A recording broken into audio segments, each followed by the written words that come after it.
Nih. Ya, kita buka.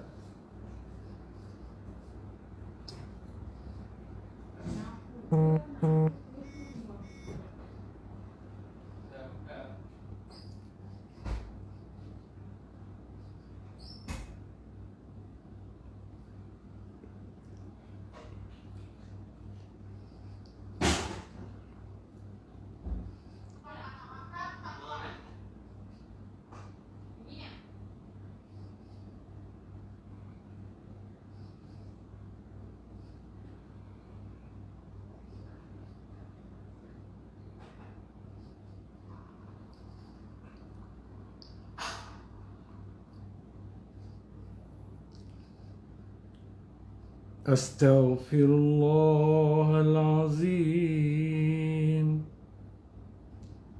الذي لا إله إلا هو الحي القيوم وأتوب إليه أستغفر الله العظيم الذي لا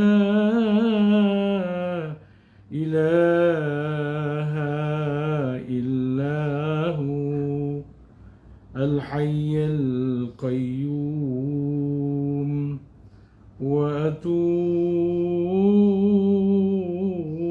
وأتوب إليه أستغفر الله العظيم الذي لا إله إلا هو الحي القيوم وأتوب إليه أستغفر الله العظيم الذي لا إله إلا هو الحي القيوم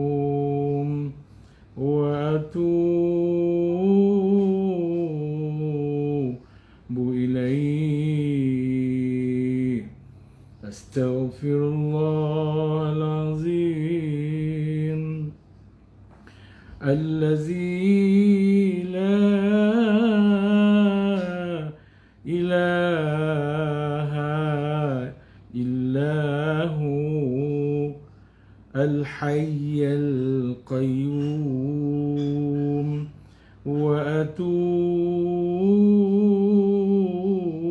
وأتوب إليه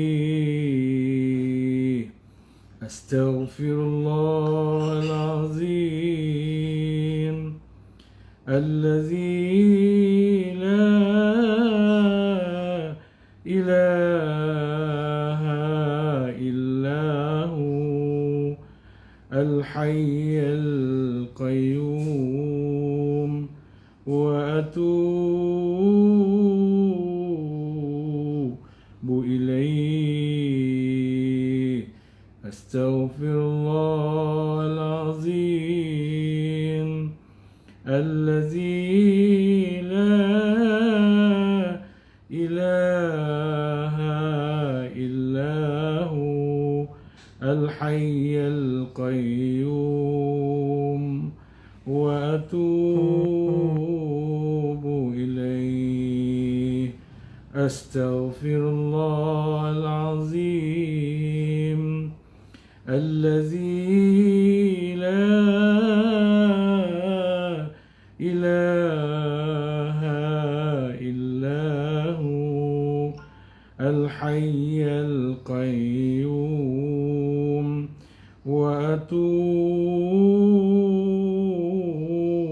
وأتوب إليه لا إله إلا الله لا إله إلا الله لا إله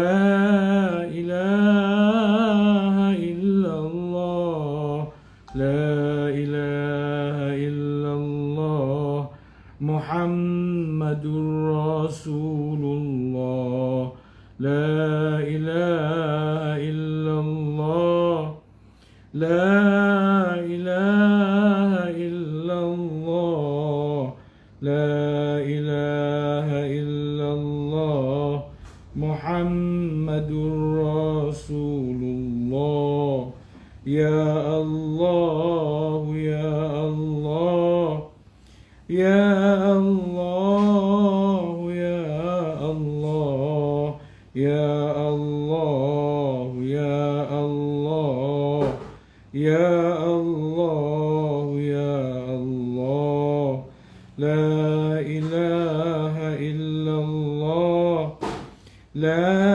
إله إلا الله لا إله إلا الله محمد رسول الله لا إله إلا الله لا إله إلا الله لا إله إلا الله محمد رسول الله يا الله يا الله يا الله يا الله يا الله يا الله يا الله يا الله لا إله إلا الله لا إله إلا الله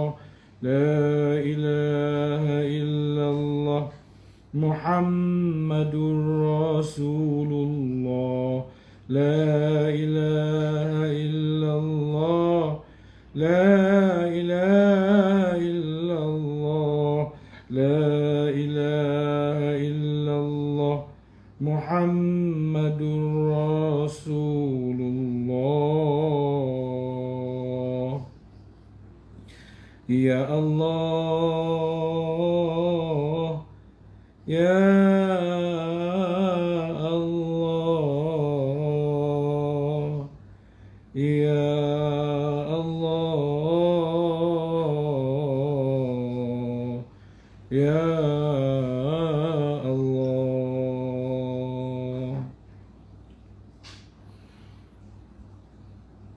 السلام عليكم ورحمة الله وبركاته. بسم الله الرحمن الرحيم. الحمد لله الذي أرسل رسوله بالهدى ودين الحق ليظهره على الدين كله ولو كره الكافرون. أشهد أن لا إله إلا الله وأشهد أن محمدًا عبده ورسوله إمام المتقين وقائد الدعاة المجاهدين. اللهم صل وسلم على سيدنا محمد وعلى آله وأصحابه أجمعين. رب اشرح لي صدري ويسر لي أمري واحلل عقدة من لساني يفقه قولي. الرحمن علم القرآن خلق الإنسان علمه البيان. قال الله تعالى في القرآن العظيم: أعوذ بالله من الشيطان الرجيم.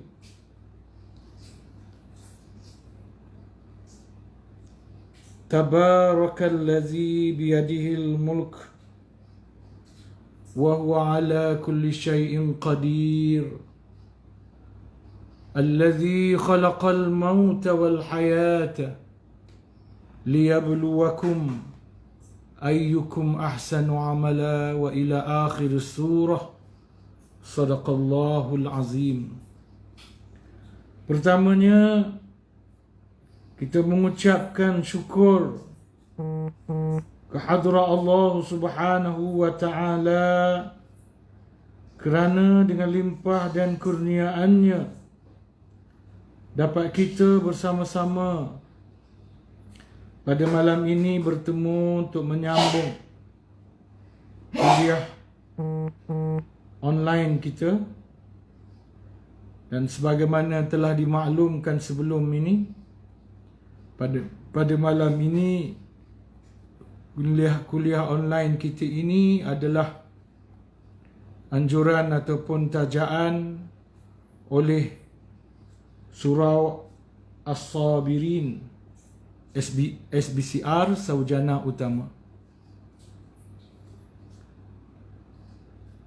Tuan-tuan dan puan-puan, sebelum saya membawakan tajuk yang ada pada hari ini ataupun hadis yang berkenaan dengan tajuk hari ini, saya nak sambung sedikit ataupun nak habiskan sedikit perbincangan kita minggu lepas, ya, ataupun dalam kuliah sebelum ini berkenaan dengan sebuah hadis di mana Sayyidina Uthman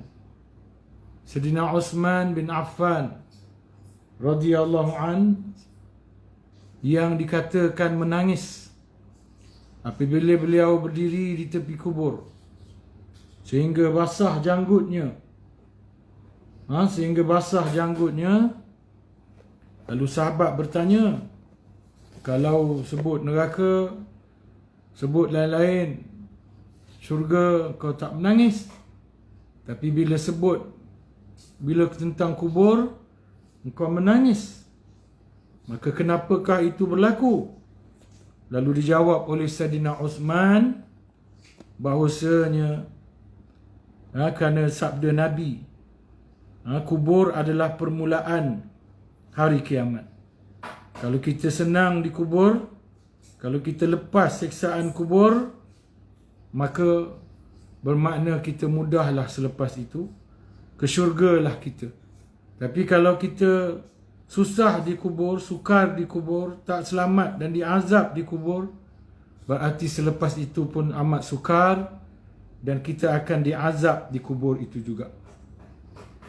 Lalu kita dah bincangkan beberapa perkara.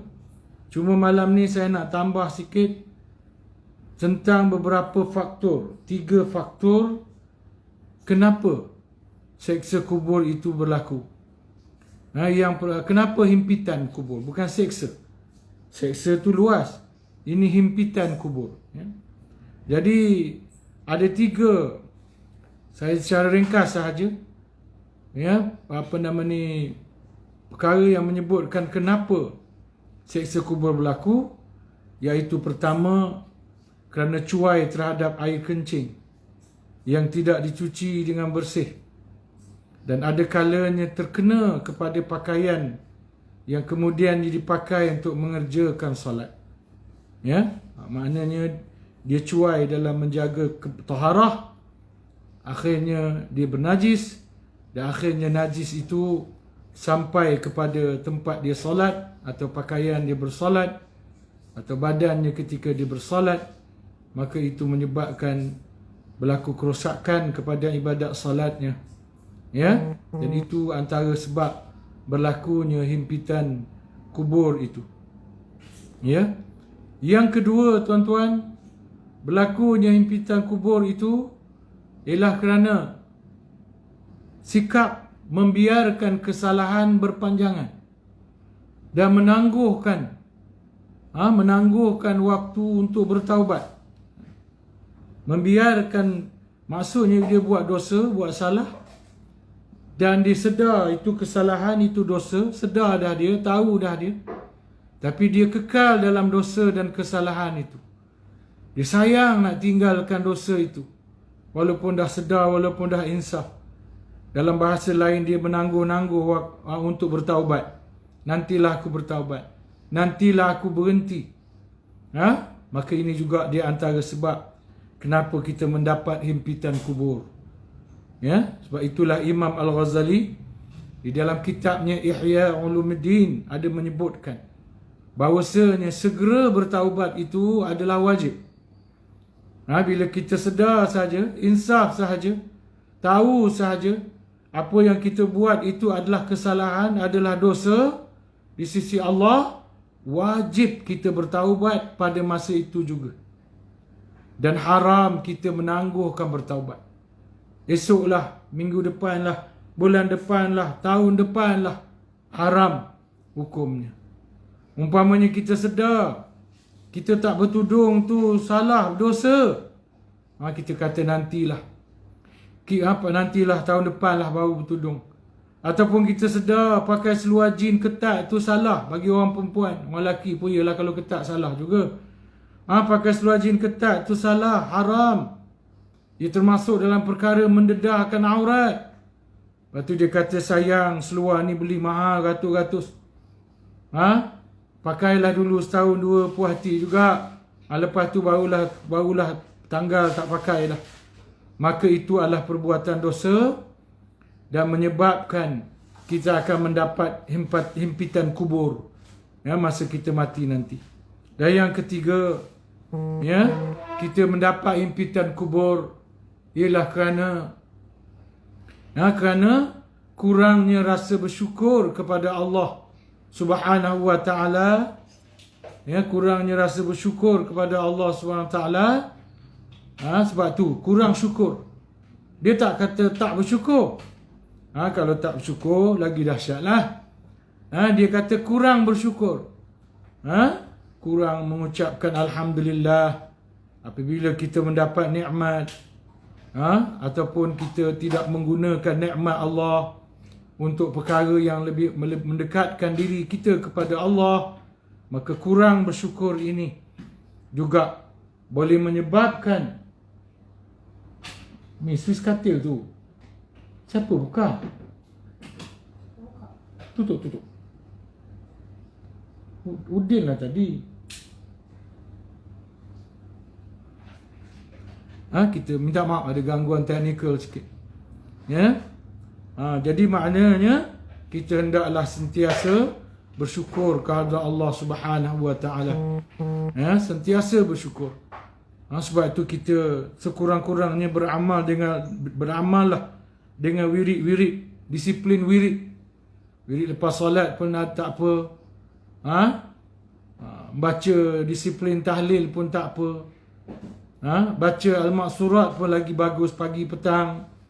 Kerana dalam disiplin wirid-wirid ini sudah ada tempat di mana bacaan-bacaan yang meletakkan kita di dalam keadaan kita sedang mengucapkan ucapan syukur terhadap Allah Subhanahu wa ta'ala.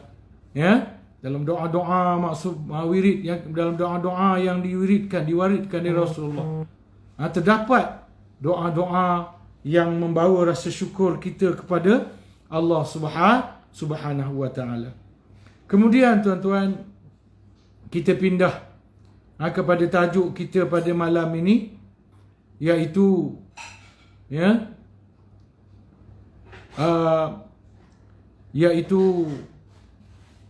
suatu hadis. Tajuk kita ialah tak salah kalau kita ada rasa takut kepada mati. Jadi ini berdasarkan kepada sebuah hadis Rasulullah sallallahu alaihi wasallam. Man ahabba, yang berbunyi pendek je. Hadisnya pendek je, sahih. Sahih. Bukan hanya oleh Tirmizi. Saya tengok banyak lagi periwayat-periwayat lain yang juga mensahihkan hadis ini. Iaitu sebuah hadis yang berbunyi, Man ahabba liqa Allahi ahabba Allahu liqa'ahu wa man kariha liqa Allah kariha Allahu liqa'ah. Maksudnya, ya, sesiapa yang suka nak bertemu dengan Allah, sesiapa yang suka nak bertemu dengan Allah, iaitulah matilah. Bertemu dengan Allah tu mati. Ahabballahu liqa'ahu, maka Allah pun suka juga nak bertemu dengan dia. Ya, nak jumpa dia tu Allah pun suka juga. Wa man kariha liqa' Allah, dan siapa yang suka untuk benci, siapa yang benci atau tidak suka untuk bertemu dengan Allah atau berjumpa dengan Allah, maknanya mati. Maknanya siapa yang tak suka mati. Karihallahu liqa'ahu, Tuhan pun tak suka nak jumpa dia. Tuhan pun tak suka nak jumpa dia. Maka hadis ini dari segi makna zahirnya, makna mudahnya tuan-tuan, memang boleh menimbulkan kekeliruan dan kefahaman kita. Sehingga ada seorang sahabat Rasulullah sallallahu alaihi wasallam, ada seorang sahabat Rasulullah sallallahu alaihi wasallam, dia telah salah faham terhadap hadis ini. Lalu bila dia jumpa Aisyah, dia mengadu dekat Aisyah. Dia jumpa Aisyah, dia mengadu dekat Aisyah. Dia kata, habislah kita. Kebanyakan kita ni Allah bencilah.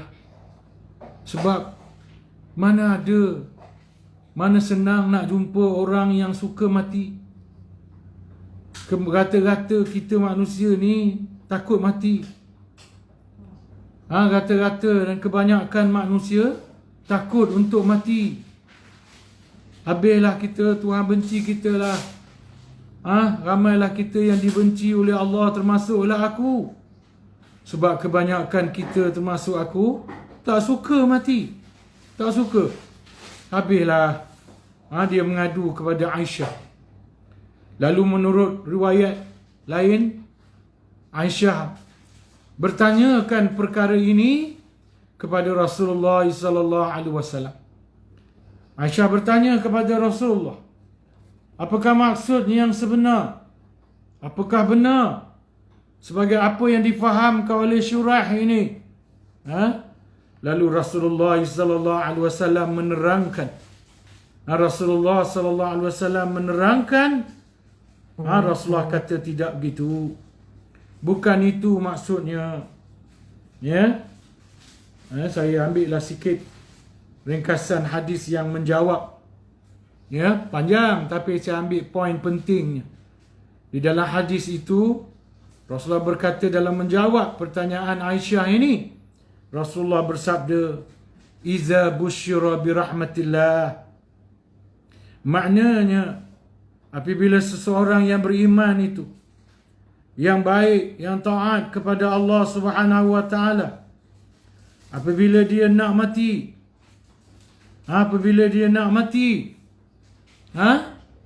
maka Allah Ta'ala gambarkan kepada dia syurga. Dalam kitab Ihya Ulumuddin, Imam Al-Ghazali rahimahullahu ta'ala ada membawakan riwayat yang mengatakan, bila seseorang itu dalam keadaan nazak, ada malaikat datang dan menunjukkan kepadanya syurga.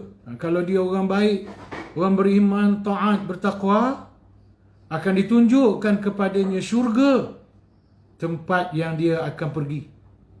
Dan kalau dia sebaliknya, orang yang engkar, yang menderhakai Allah, akan ditunjukkan kepadanya neraka. Jadi bagi orang yang ditunjukkan syurga ni, sukalah dia. Sukalah dia nak mati. Seronoklah dia ketika nak mati tu. Ketika dalam keadaan nazak tu, dia seronok. Suka dia. Itu yang dimaksudkan man ahabba liqa Allah. Bukanlah dia suka nak mati masa dia hidup, sepanjang hidup tu. Bukan. Tapi ketika dia nazak nak mati, dia ditunjukkan syurga tempat dia akan pergi, maka kerana itu dia jadi suka. Itu dia katakan ahabba liqa Allah. Maka orang seperti itu Allah juga tentulah suka nak temu dengan dia. Tentulah. Apabila Allah nak beri dia syurga, tentulah Allah suka dengan dia. Sehingga Allah nak beri dia syurga. Sebaliknya orang yang dia nampak neraka sebagai tempat tinggal dia kekal abadi, maka tentulah dia tak suka, dan oleh kerana itu Allah juga tak suka dengan dia. Dia benci untuk mati, dan tentulah Allah benci dengan dia, kerana Allah sendiri nak menempatkan dia di dalam api nerakanya, dalam azabnya, iaitu api nerakanya. Wal'iyazubillah. Itulah keterangan dia. Ya. Jadi daripada hadis ini kita faham, bukanlah bermakna, hadis ini bukan bermakna kita mesti sukakan mati. Tidak. Walaupun ada orang yang cintakan mati. Ada orang yang dia cintakan syahid. Umpamanya Dr. Abdullah Azzam, yang cita-cita hidupnya adalah mati syahid, mati di medan perang. Dr. Abdullah Azzam ni tuan-tuan, dia ni asalnya mengajar di universiti di Saudi. Universiti yang ada aircon, gaji yang mahal. Lalu dia kata tak boleh, aku jadi beku. Patutlah orang gelarkan, ni kata Dr. Abdullah Azzam lah dalam buku saya baca, patutlah orang kata Arab ni dia the freezer of ulama, peti sejuk ulama. Kata Dr. Abdullah Azzam ni lah menurut buku yang saya baca. Lalu dia pun pindah balik ke Pakistan.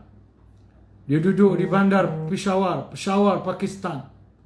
Dia sebenarnya orang Afghanistan, tapi dia dah tak boleh duduk Afghanistan, dia kena buang. Jadi dia duduk kat Peshawar. Pasal apa? Pasal dia nak balik, setiap minggu dia nak balik ke Afghanistan berperang untuk mencari kematian syahid. Jadi dia susun jadual dia mengajar hari Isnin sampai hari Jumaat. Jumaat petang dia bertolak ke Afghanistan, dia berperang. Ahad petang dia bertolak, kalau tak mati, tak terbunuh, tidak syahid, dia bertolak balik ke Pakistan. Hari Isnin besoknya sambung mengajar lagi. Sampai satu tahap dia tak puas hati sebab dia dapat berjuang berjihad sehari, 2 hari 1 malam je. Lalu dia pun mengajar. Dia rapatkan jadual dia mengajar tu, sehingga petang Khamis dia boleh balik. Dia boleh balik petang Khamis. Maknanya dia mengajar daripada hari Isnin tu sampai Khamis petang. Khamis petang dia bertolak balik ke Afghanistan berperang. Ahad petang dia bertolak balik ke Pakistan menyambung kerjanya sebagai pensyarah kalau tak mati syahid. Di mana dia mengharapkan dia mati syahid, tapi tak mati. Dia pernah cerita bukan senang nak mati syahid ni tuan-tuan. Tuan-tuan ingat mati syahid ni senang ke? Susah. Kita je yang takut mati sebenarnya. Tetapi selagi Tuhan kata tak mati, tak mati tuan-tuan.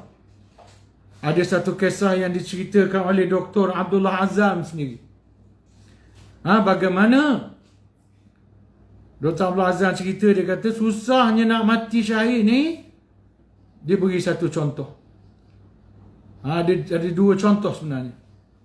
Satu contoh berlaku di Pakistan. Satu contoh berlaku di medan perang. Saya ambil contoh di medan perang lah dulu. Ambil contoh medan perang.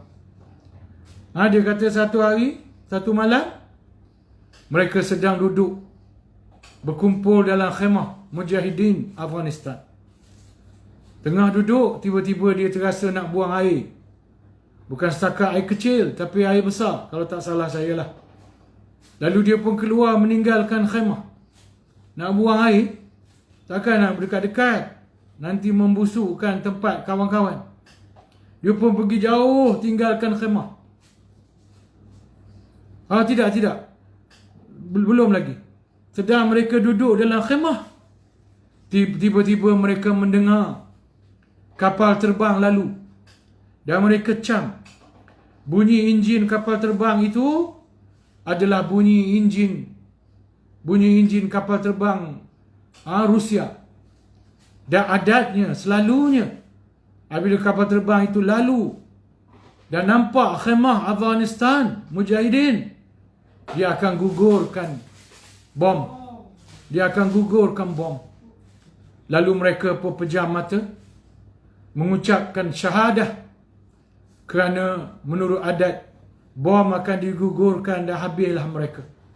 Tamatlah riwayat mereka, habislah umur mereka. Mereka pun pejam mata, mengucap syahadah. Tiba-tiba kapal terbang tu lalu je, tak gugurkan bom. Mereka pun lega kerana hidup lagi dan boleh terus berjuang. Pada ketika itulah Dr. Abdul Azam berasa nak buang air besar, buang air. Tak kira lah air besar ke air kecil. Dia pun keluar, pergi jauh, tinggalkan khemah untuk qada hajatnya, menunaikan keperluannya. Tiba-tiba dia dengar kapal terbang tadi patah balik. Rupa-rupanya kapal terbang tadi patah balik, lalu semula di atas khemah Mujahidin, dan kali ini menggugurkan bom. Habis khemah Mujahidin kena bom, dan habis rakan-rakan yang ada dalam khemah itu mati syahid, terkorban dan gugur sebagai syuhada. Sedangkan dia tak mati juga. Dia hidup lagi. Balik dia ke Pakistan meneruskan pengajarannya. Cerita kedua Dr. Abdullah Azam ialah ketika Dr. Abdullah Azam ni, masa di hari Jumaat tu dia mengajar, dia baca khutbah. Tapi bila Jumaat, petang Khamis tu dia dah balik ke Afghanistan. Dia semayang Jumaat dekat Afghanistan lah. Tapi ni cerita sebelum sebelum hari Jumaat dia pergi Afghanistan. Dia ada jadual baca khutbah di masjid. Berdekatan rumah dia, flat tempat dia tinggal. Di mana tuan-tuan? Pagi tu anak dia main bola. Dan dia di rumah sedang menulis khutbah, menulis nota untuk bacaan khutbah dia. Kedua-dua orang anak dia naik, habis main bola, habis sukan, naik rumah. Dia kata cepat mandi. Ayah dah nak pergi khutbah ni, nanti lambat. Jadi abang dia pun mandi.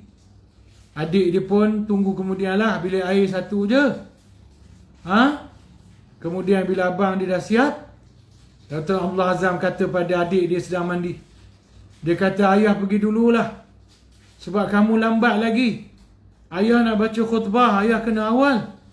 Kamu pergi sendiri. Lalu ayah dia turun dengan abang dia. Naik kereta. Kemudian pergilah ke tempat khutbah tu, tuan-tuan. Apa dia terlambat? Kenderaan dia rosak tengah jalan. Dia terlambat.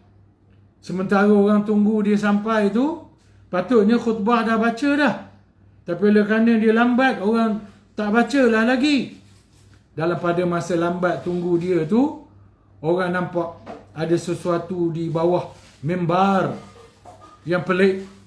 Dan rupanya bila diperiksa, sesuatu yang dilihat pelik di bawah mimbar itu adalah bom jangka, ataupun bom randik, ataupun bom yang apa, dia ada kawalan dari jauh, yang dipasang. Lalu mujurlah dia lambat. bom itu ditemui dan dimusnahkan, maka selamatlah nyawanya pada hari itu. Selamatlah nyawanya pada hari itu, tuan-tuan. Sebab itu, tuan-tuan, terlalu cintanya dia pada mati, Dr. Abdullah Azzam ni, terlalu cintanya dia kepada mati, sehingga isterinya sendiri, isterinya bercerita tentang Dr. Abdullah Azzam. Dia kata aku sebenarnya, orang tanya dia, apa perasaan dia bila dia tahu Dr. Abdullah Azzam sudah terkorban di bom dalam kereta dia. Nanti saya cerita kisah. Apa perasaan kamu sebagai isteri? Dia kata, sebenarnya aku tak hairan dah. Sebab apa? Sebab hari-hari dia mengharapkan dia mati syahid. Jadi akhirnya aku terima hakikat dah. Hari yang diharap dan ditunggu tu akan tiba. Itulah yang dia cerita. Sebenarnya kisah tadi tu kisah pagi dia kena bom tu. Bukan pagi yang dia selamat daripada bom tu, yang dia terlambat pergi masjid. Sebenarnya kisah yang saya cerita tadi tu, saya tercampur dengan kisah yang dia terselamat daripada bom tu sebenarnya. Sebenarnya kisah anak dia main bola lambat mandi tu berlaku pada hari di mana dia mati kena bom. Sebagaimana sambung cerita tadi, isteri dia cerita, oleh kerana anak dia yang seorang ni lambat, sebenarnya bukan lambat apa, umur panjang. Tuhan jadikan sebab untuk dia selamat. Anak yang seorang lagi memang dah ditulis mati bersama ayah dia dalam kereta. Sebab tu dia tak lambat. Dia pun, mana dia tengah masak di dapur. Isteri Dr. Abdullah Azzam ni kata, Dr. Abdullah, dia ni tengah masak di dapur. Dia tahulah suami dia tengah turun tangga. Dia intai ikut tingkap, tengok kereta suami dia bergerak. Sehingga kereta suami dia hilang daripada pandangan. Tapi belum jauh daripada flat. Cuma sudah hilang daripada pandangan mata dia. Tiba-tiba dia dengar bunyi dentuman bom. Dan masa saya dengar bunyi dentuman bom tu, saya tak terkejut pun. Saya terus pergi ke bilik air. Saya ketuk pintu bilik air dan saya kata kepada anak saya, cepat, mak dah dengar bunyi bom. Sebaik saja kereta ayah bergerak. Rasanya ayah kamu dah kena bom. Cepat turun pergi tengok. Dan benarlah bahawasanya Dr. Abdullah Azzam dan anaknya dibom dalam kereta yang sama. Cuma menurut ceritanya daripada buku yang saya baca, kereta itu terbakar hangus, tuan-tuan. Kereta yang dibom itu terbakar hangus. Tetapi jenazah Dr. Abdullah Azzam dan anaknya itu dikatakan elok sahaja. Elok seolah-olah tidak mati terbakar pun. Elok. Tidak mati terbakar pun. Sedangkan jenazah Ahmad Yassin hancur. Kena bom daripada helikopter Apache, peluru berpandu. Hancur. Kursi roda dia pun hancur. Cuma kulit muka dia terbentang atas jalan, atas tanah. Tubuh dah hancur, kursi roda dah hancur, tapi kulit muka dia terbentang atas tanah, di mana wajah dia mengukirkan senyuman yang sangat manis. Mengukir senyuman yang sangat manis. Ini Ahmad Yassin. Ini cerita Ahmad Yassin. Abdullah Azzam pula, inilah kisah dia. Tapi nak ceritanya betapa dia cinta dengan mati. Sehingga hari-hari dia bercakap tentang mati. Sampai isteri dia pun tak peduli dah. Isteri dia sekadar menunggu bilakah hari yang dinanti-nantikan oleh suaminya. Sebab tu bila dia dengar kereta kena bunyi bom meletup, dia dah jangka dah itu adalah kereta suaminya. Dan masa suaminya untuk mati syahid telah pun tiba. Dia tak terkejut pun. Sebab sesuatu yang memang telah ditunggu, dijangka dan sangat dicintai oleh suaminya, Dr. Abdullah Azam. Tuan-tuan, inilah kisah orang yang cinta akan mati.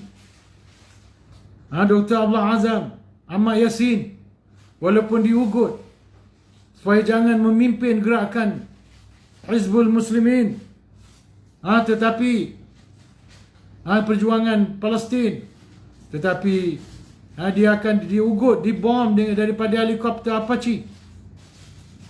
Dia tak peduli, dan memang akhirnya dia dibom. Syekh Ar-Rantisi yang menggantikan Ahmad Yassin selepas Ahmad Yassin terkorban syahid juga diugut. Siapa pun yang mengganti, kamu wahai Rantisi yang menggantikan Ahmad Yassin, kamu juga akan dibom seperti Ahmad Yassin. Ar-Rantisi menjawab, dia kata, kita ni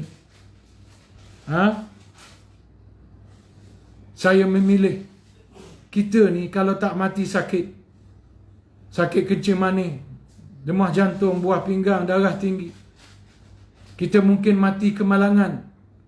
Tak sakit, mati kemalangan, sekurang-kurang kemalangan jatuh tangga.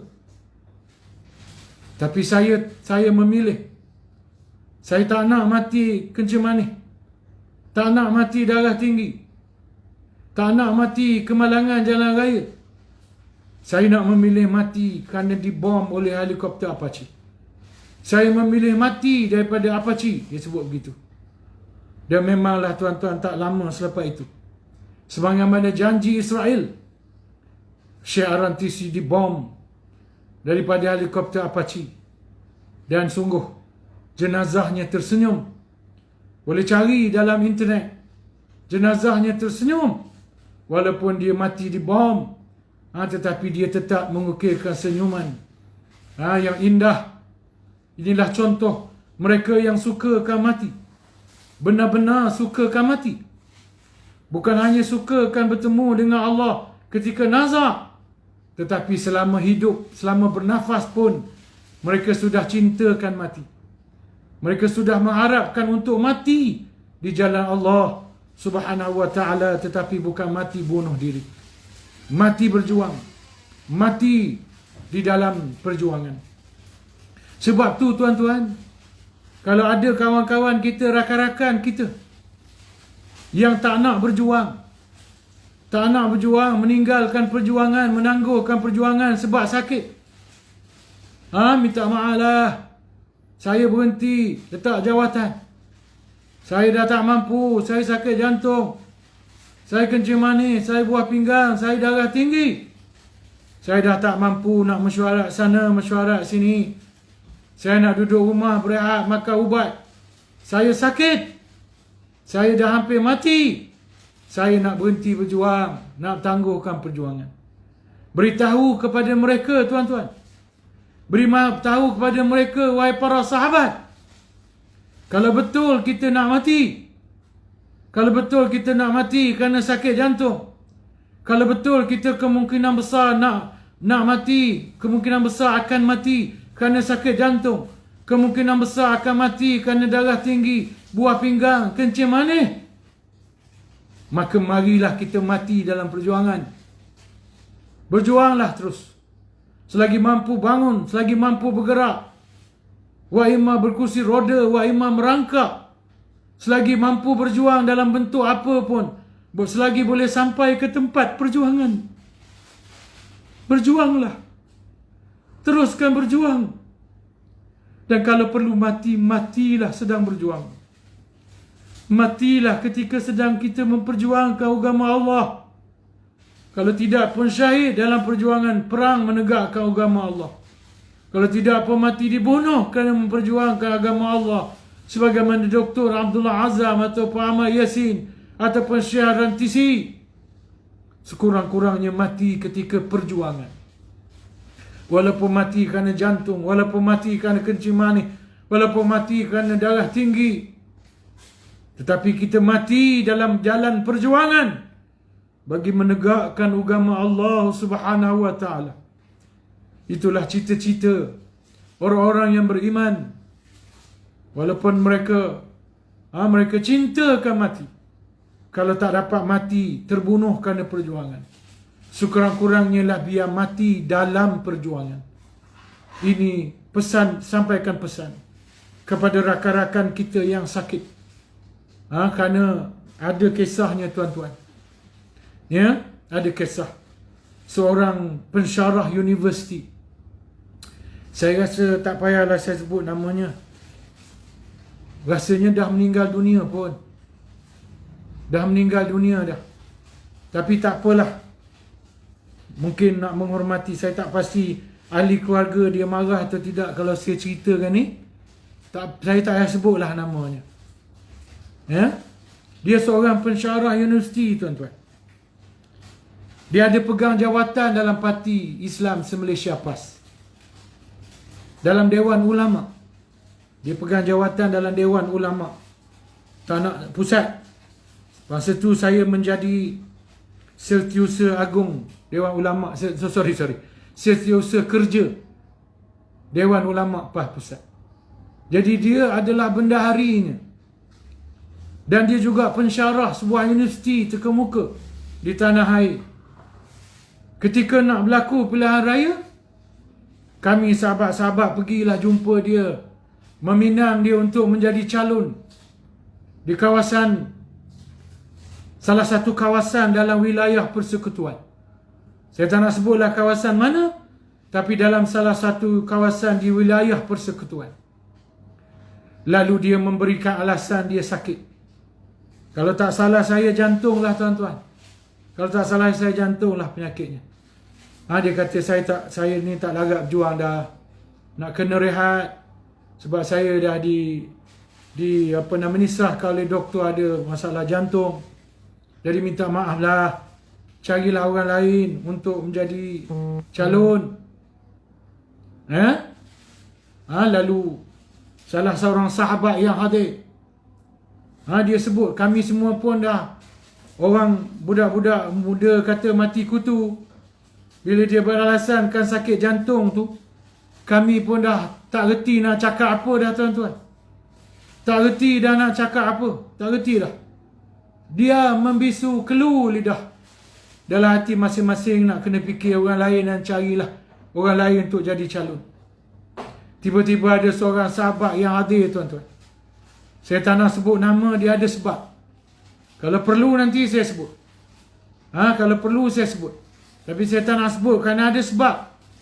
Sahabat ni kata. Dia kata kepada ustaz ni, pensyarah universiti ni. Dia kata, ustaz, kalau betul pun ustaz sakit. Kalau betul pun sakit ustaz yang mungkin membawa ustaz kepada kematian, marilah ustaz mati dalam perjuangan. Mula-mula kami terperanjat tuan-tuan bila dia cakap gitu. Kami bimbang jika sekiranya arwah yang dah jadi arwah ni kecil hati dengan ucapan yang diucapkan ni tuan-tuan. Tetapi alhamdulillah, selepas termenung agak lama, dia pun menyahut. Dia kata betul juga cakap anta. Betul cakap anta. Iyalah, ana terima. Ana terima untuk menjadi calon di kawasan berkenaan. Dan dia pun menjadi calon tuan-tuan. Lama hidupnya selepas itu. Sekarang dah meninggal lah. Tetapi lama selepas itu dia masih hidup. Cuma dia tidaklah menang. Kalau tak salah saya, dia tidak menang. Dia tidaklah menang. Tetapi dia menang dalam kehidupannya. Dia menang kerana memilih untuk cuba mati dalam perjuangan. Dalam perjuangan. Dan memang dia mati sedang dalam perjuangan pun, tuan-tuan. Inilah kisah mereka yang cintakan mati kerana Allah. Bukan cintakan mati kerana lain-lain, tapi cintakan mati kerana Allah. Sebab itu, ya, hadis ini kena faham. Hadis ini bukanlah mengatakan Allah benci kepada orang yang takut mati. Takut mati. Takut mati itu tidak mengapa, kata Imam Ghazali rahimahullahu ta'ala. Cuma Imam Ghazali dia ada perincian sedikit. Dalam hal ini, Imam Ghazali dia ada perincian sikit. Dia kata takut mati itu haram. Kalau sekiranya takut mati kerana cintakan dunia. Takut mati kerana takut nak tinggalkan dunia. Takut mati kerana takut nak tinggalkan harta benda. Takut nak tinggalkan anak penak. Harta benda, kebun dan sebagainya. Kalau takut mati kerana dunia, haram, kata Imam Ghazali. Tetapi satu tempat di mana dibenarkan, diharuskan, Imam Ghazali kata harus. Tak mengapa kalau kita tidak takut mati. Bermakna cintakan mati itu digalakkan. Cinta mati kerana Allah Ta'ala itu dipuji. Jadi satu tempat di mana takut mati itu tidak haram, iaitulah takut mati kerana merasakan diri belum benar-benar bersedia untuk bertemu dengan Allah Subhanahu Wa Ta'ala. Takut mati kerana belum benar-benar bersedia. Kerana apa? Kerana kata, ya Allah, dia berkata dalam hati, kalau aku matilah sekarang, macam manalah diri aku ni? Kalau aku menghadap engkau sekarang ini, sebanyak manalah ibadah yang aku nak hadapkan kepada engkau? Sebanyak mana pula dosa yang aku akan pikul? Sedangkan taubat aku belum banyak. Ibadat aku masih sedikit. Kalau aku mati sekarang, malanglah aku, ya Allah. La takunanna minal khasirin. Saya pernah merasakan perasaan seumpama ini, tuan-tuan. Ketika saya di meja bedah pada bulan, saya pun lupa bulan April atau bulan Mei. Saya tak ingat, bulan April kot yang lalu. Ketika itu saya menandatangani surat perjanjian dengan hospital. Saya tak akan dakwa-dakwi apa-apa kalau saya meninggal dalam pembedahan itu. Kerana masalah kesihatan saya. Pembedahan tu tidak bahaya. Pembedahan empedu itu tidak bahaya, tuan-tuan. Sebab tu ada orang dia keliru. Dia kata, kenapa pula masalah, dia kata. Bedah empedu je. Ramai orang bedah empedu, elok, sihat. Dia tak faham. Doktor kata bahaya bukan pasal pembedahan empedu, tapi kerana ada penyakit yang saya hidapi. Yang penyakit itu memungkinkan untuk saya koma akibat daripada bius. Pembedahan yang akan saya lalui tak boleh bius separuh badan, tak boleh. Kena bius penuh, dan itulah risikonya. Saya ada risiko untuk terus koma. Koma itu sama ada lama atau sekejap, tak jamin. Dan ada juga risiko tak sedar terus, tak bangun terus. Oleh kerana amaran ini, maka ketika berada di meja bedah dan semalaman sebelum hari pembedahan, saya sudah merasakan sangat 90% dalam hati saya merasakan saya sudah mungkin tidak hidup lagi atas dunia ini. 90% lebih dalam hati saya mengatakan Allah akan ambil saya besok di meja bedah. Wa imma ketika tiba di meja bedah pun 97-6% saya rasakan saya akan diambil oleh Tuhan. Sebab tu saya berdoa, ya Allah, kalau kau nak ambil aku redalah. Tetapi aku bimbang dengan amal ibadatku.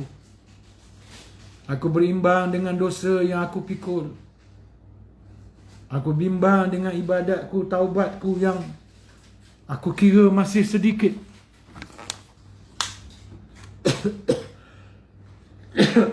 Minta maaf, tuan-tuan.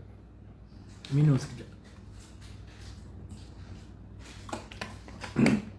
Nampak macam tangan kiri, sebenarnya tangan kanan. Sebab ada dua rakaman dia saya ambil selfie, jadi dia terbalikkan tangan. Kalau rakaman yang satu lagi audio clear tu tak nampak tangan kanan lah. 96% saya rasa saya akan diambil oleh Allah. Saya kata, Tuhan, aku redha lah kalau kau nak ambil. Tapi aku takut. Dan kerana ketakutan itu aku berdoa.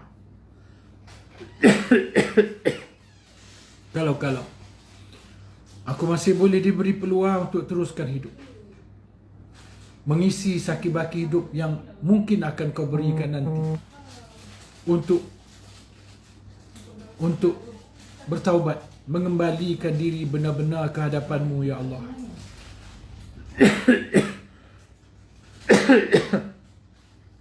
Saya berjanji kepada Allah pada masa itu, tuan-tuan, di meja bedah itu, dalam hati saya, walaupun ramai dalam bilik bedah, seorang pun tak dengar, saya kata, ya Allah, kalau kau beri aku peluang lagi, kalau aku hidup lagi selepas pembedahan ini,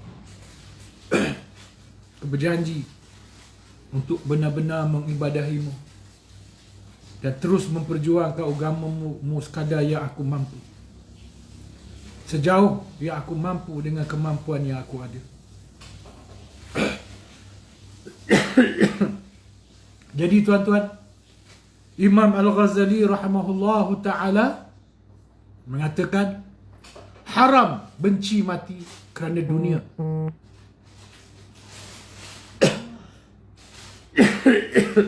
Tetapi tak mengapa, tak salah, harus benci mati kerana merasakan kita belum benar-benar bersedia untuk bertemu dengan Allah, merasakan bahawa ibadat kita masih belum layak dibawa menghadap Allah, merasakan dosa masih banyak yang belum diistighfarkan dan ditaubatkan.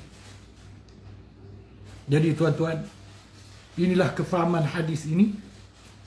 Dan ada panjang lagi huraian hadis ini, beberapa poin selepas ini, tapi saya kira saya berhenti dulu, saya sambung huraian hadis ini sebab bulan depan ada 2 jadual juga untuk kuliah online ini oleh Surau As-Sabirin ini, tuan-tuan.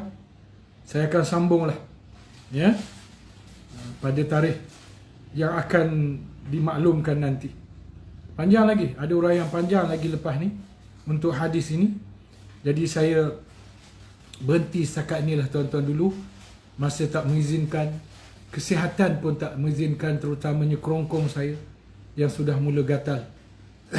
Doakanlah saya sihat, ya, dan doakanlah keupayaan saya tidak menghalang dakwah saya. Saya masih berpeluang berdakwah. Doakanlah kita semua selamat daripada COVID-19 yang sedang menjadi ujian besar pada kita. Dan Tuhan pun menambah ujian. Dalam pada COVID-19, Tuhan datangkan ujian banjir. Sehingga kita dalam pada COVID-19 banjir turun, ya, di beberapa tempat, ya, dan kita doalah, teruskan munajat, taubat kita kepada Allah, ya, supaya dengan adanya golongan yang bertaubat ini, Tuhan tangguhkan azab, Tuhan angkatkan COVID-19. Walaupun masih ada barangkali di kalangan umat kita, umat Islam yang leka, lalai, lara, walaupun di dalam ancaman COVID-19, masih ramai umat Islam yang lalai, leka, lara dengan perkara-perkara maksiat.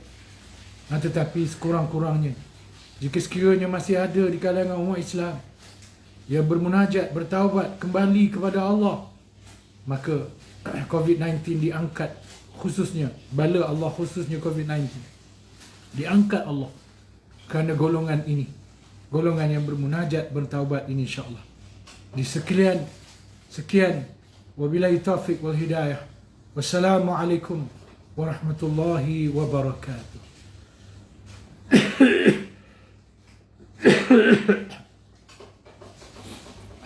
Fadil no.